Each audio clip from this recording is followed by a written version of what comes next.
In those days was Hezekiah sick unto death, and the prophet Isaiah the son of Amoz came to him, and said unto him, Thus saith the Lord, Set thine house in order, for thou shalt die, and not live. Then he turned his face to the wall, and prayed unto the Lord, saying, I beseech thee, O Lord, remember now how I have walked before thee in truth, and with a perfect heart, and have done that which is good in thy sight. And Hezekiah wept sore. And it came to pass, afore Isaiah was gone out into the middle court, that the word of the Lord came to him, saying, Turn again, and tell Hezekiah, the captain of my people, Thus saith the Lord, the God of David thy father, I have heard thy prayer, I have seen thy tears. Behold, I will heal thee. On the third day thou shalt go up into the house of the Lord, and I will add unto thy days 15 years, and I will deliver thee and this city out of the hand of the king of Assyria, and I will defend this city for mine own sake, and for my servant David's sake. And Isaiah said, Take a lump of figs. And they took and laid it on the boil, and he recovered. And Hezekiah said unto Isaiah, What shall be the sign that the Lord will heal me, and that I shall go up into the house of the Lord the third day? And Isaiah said, This sign shalt thou have of the Lord, that the Lord will do the thing that he hath spoken. Shall the shadow go forward 10 degrees, or go back 10 degrees? And Hezekiah answered, It is a light thing for the shadow to go down 10 degrees. Nay, but let the shadow return backward 10 degrees.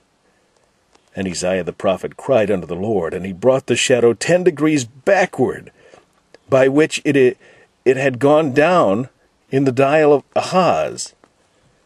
At that time, Baladan,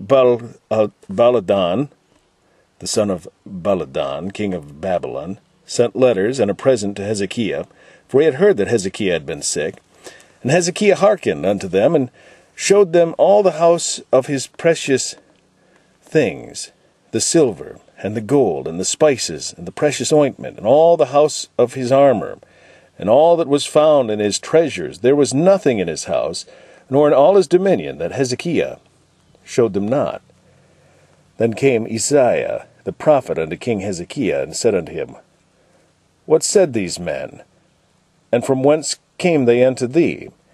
And Hezekiah said, They are come from a far country, even from Babylon. And he said, What have they seen in thine house? And Hezekiah answered, All the things that are in mine house have they seen. There is nothing among my treasures that I have not showed them.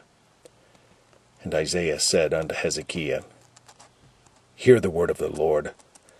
Behold, the days come, that all that is in thine house, and that which thy fathers have laid up in store unto this day, shall be carried into Babylon. Nothing shall be left, saith the Lord. And of thy sons that shall issue from thee, which thou shalt beget, shall they take away. And they shall be eunuchs in the palace of the king of Babylon. Then said Hezekiah unto Isaiah, Good is the word of the Lord which thou hast spoken. And he said, Is it not good, if peace and truth be in my days? And the rest of the acts of Hezekiah and all his might, and how he made a pool and a conduit, and brought water into the city, are they not written in the book of the Chronicles of the kings of Judah? And Hezekiah slept with his fathers, and Manasseh his son reigned in his stead.